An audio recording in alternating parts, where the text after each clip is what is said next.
Bonjour. Alors je voulais parler des deux types d'accès à la connaissance.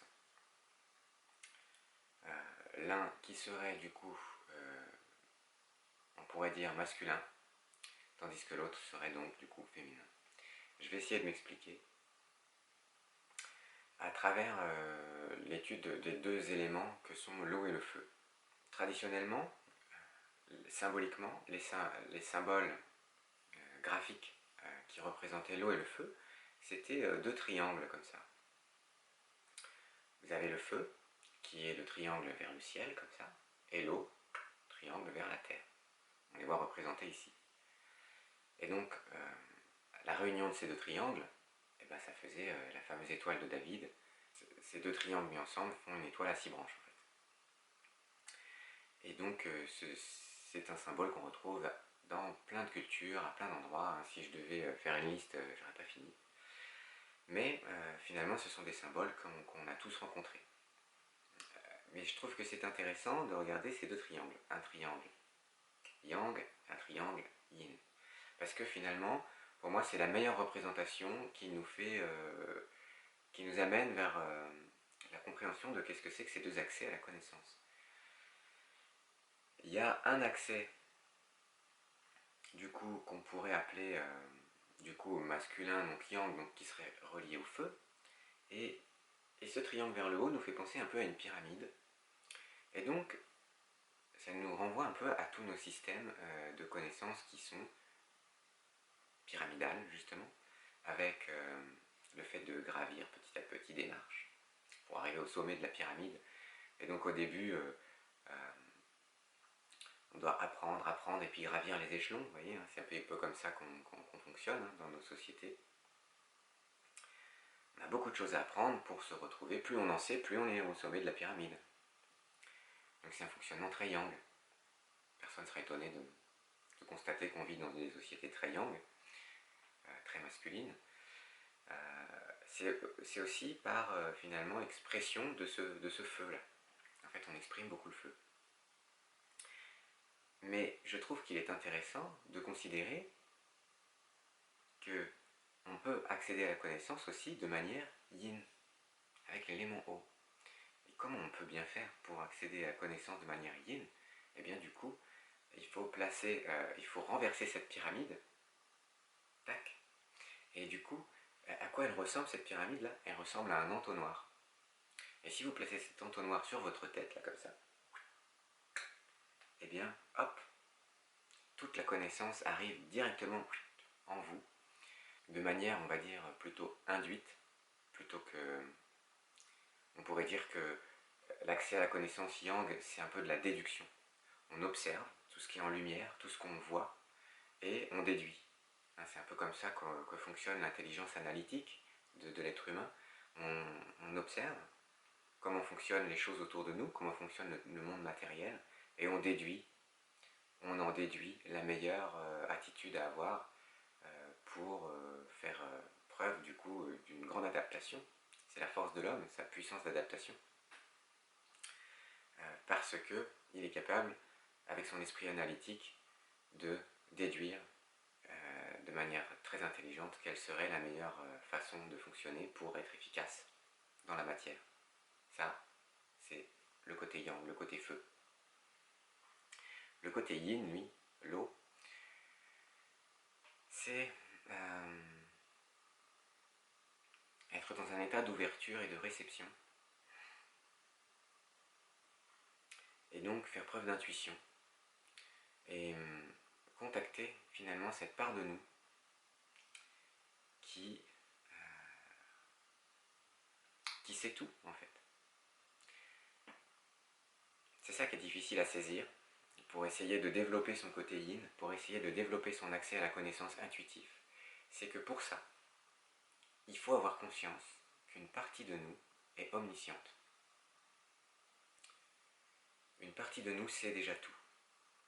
Alors vous savez, ça me fait penser à cette phrase qui dit « La tête ne sait rien, c'est pour ça qu'elle pose 1000 questions. Le cœur sait tout, c'est pour ça qu'il est silencieux. » Et donc forcément, pour développer son côté yin, pour avoir un accès à la connaissance intuitive, eh ben, je vous le donne en mille, il faut contacter la dimension du cœur. Donc le cœur est silencieux. Le petit doigt m'a dit, hein, le petit doigt c'est le méridien du cœur. C'est cette petite voix, cette intuition. C'est difficile hein, de savoir quand est-ce qu'on fait preuve d'intuition ou pas. C'est délicat et c'est pour ça que là, cette vidéo, je la fais parce que j'ai vraiment envie de parler de ce côté yin, j'ai vraiment envie de parler de cet accès à la connaissance yin. Déjà, il faut comprendre le mot connaissance. Co, c'est avec, c'est-à-dire coopérer, collaborer, vous savez. Quand on dit co, c'est ensemble. Naissance, ça veut dire avec la naissance. Donc, le mot connaissance nous dit que, en fait, toute connaissance, on avait déjà à la naissance. Bizarre ça. Pourtant, à la naissance, on est ignorant. Oui, la tête est ignorante. Mais votre cœur, à la naissance, savait déjà tout.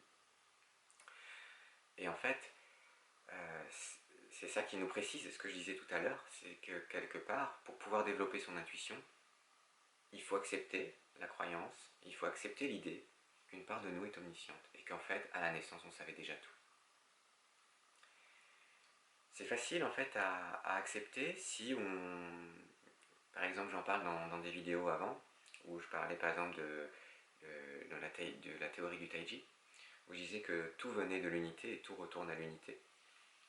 L'unité, c'est l'omniscience, c'est-à-dire le savoir ultime. Dans l'unité, tout est là. Donc, il n'y a aucune question. Parce qu'il y a... On est au-delà de la question et de la réponse. C'est-à-dire, dans l'unité, on est en connexion avec tout. Donc, du coup, on a de l'information sur tout. Le problème, c'est qu'on ne peut pas amener cet état d'unité dans la dualité. Et donc, dans la dualité, on est obligé de composer avec notre ignorance. Mais si on peut faire ça, le temps d'un instant, le temps d'une fulgurance, l'ignorance disparaît. Et cette promesse, je la trouve jolie. C'est pour ça que je vous en parle aujourd'hui. Parce que aujourd'hui, c'est un peu comme si l'humanité avait oublié cet accès à la connaissance, et donc du coup on cherche toujours, on a soif de connaissance, mais on la cherche toujours de manière yang, on la cherche toujours avec le feu, on cherche toujours à avoir la connaissance avec le feu, et du coup on ne trouve jamais l'apaisement, parce que le feu c'est l'agitation.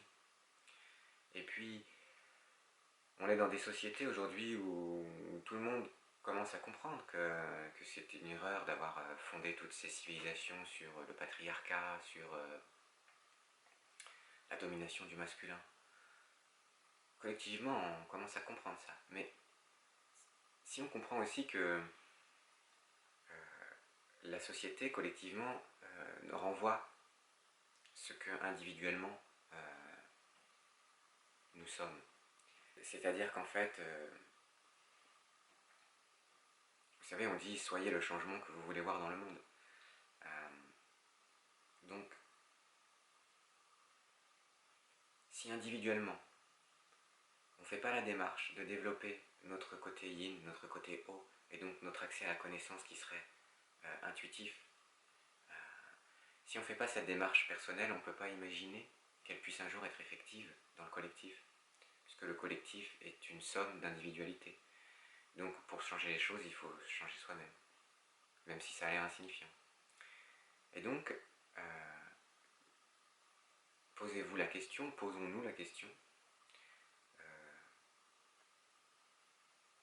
combien de temps je passe à aller chercher de l'information de manière yang, ou combien de temps je passe à aller chercher de l'information de manière yin, et voyez si c'est équilibré ou pas. Parce que c'est difficile en fait de développer ça, son intuition, parce qu'on se dit « Ah ok, je vais essayer », alors on s'assoit comme ça, et puis on se dit « Allez, je suis prêt, je me laisse infuser, je vais avoir la solution », alors on attend. Mince, ça vient pas. Attends, je n'ai pas attendu assez longtemps. Bah non, je sais pas. Bon, ça marche pas ce truc-là. Ouais, on est un peu comme ça, hein. C'est compliqué. L'autre jour dans le Yiking, j'ai lu une phrase qui disait « Celui qui se crispe dans l'attente d'un résultat ne risque d'en avoir que ses yeux pour pleurer. Risque de n'avoir que ses yeux pour pleurer. Je me suis dit, oula, il y a quelque chose là-dedans. Pour vraiment développer cet accès à la connaissance yin, il faut s'émanciper de l'attente d'un résultat. Voilà. Vous savez, c'est le symbole du féminin, quelque part, c'est cette histoire en fait d'une mère. Imaginez une mère, parce que c'est ça aussi le féminin, on comprend mieux quand on prend des exemples plus proches de nous. Imaginez une mère qui soutient son enfant. L'énergie féminine, elle attend rien. Elle se dit pas, faut que mon enfant soit comme ci ou comme ça. Non, elle l'aime parce que c'est son enfant, elle le soutient, quoi qu'il arrive. Vous voyez ce que je veux dire? C'est ça qui caractérise une énergie maternelle. Et donc, être dans le féminin, être complètement féminin, c'est être dans l'attente, être dans l'accueil, mais ne rien attendre de particulier. Et ça, c'est compliqué. Et c'est ce que nous invitent à faire, par exemple, les bouddhistes quand ils parlent de tout ce qui est sans but. La concentration sans but. Être concentré sur la concentration elle-même. Tu te concentres sur quoi? Sur rien. Pourquoi tu fais ça? Ça nous paraît absurde de ne pas avoir de but. Mais c'est l'ultime féminin, c'est ça. Sans but. Si on s'attend à rien, on est prêt à tout. Si on est prêt à tout, on est divin. Vous voyez ce que je veux dire? Compliqué, hein? Voilà, donc c'est ça un peu le yin, c'est ça qui nous permettra, c'est cette attitude qui nous permettra d'être vraiment dans l'accueil et de développer nos intuitions. Donc posons-nous la question à chaque fois qu'on essaye de se détendre, de se poser et d'être le plus féminin possible.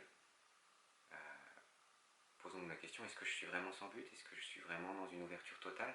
Ou est-ce qu'en fait j'attends quelque chose de précis? Parce que si j'attends quelque chose de précis, ça n'arrivera jamais. Voilà, c'est la première entrave. Ensuite, pour illustrer mon propos, je voulais aussi parler par exemple, de la mythologie grecque. Si vous observez tous les mythes grecs, en général, c'est une femme qui se fait féconder par un dieu. Généralement, c'est Jupiter qui vient la voir la nuit. C'est une humaine, et Jupiter est un dieu, et il vient et il la met enceinte. C'est comme ça que c'est raconté dans les histoires. Et donc, outre que du coup Jupiter passe pour un gros coureur de jupons, ce qui est intéressant de constater, c'est que symboliquement, c'est toujours une femme. Et en fait, le message, c'est que l'être humain, qu'il soit homme ou femme, doit se faire femme.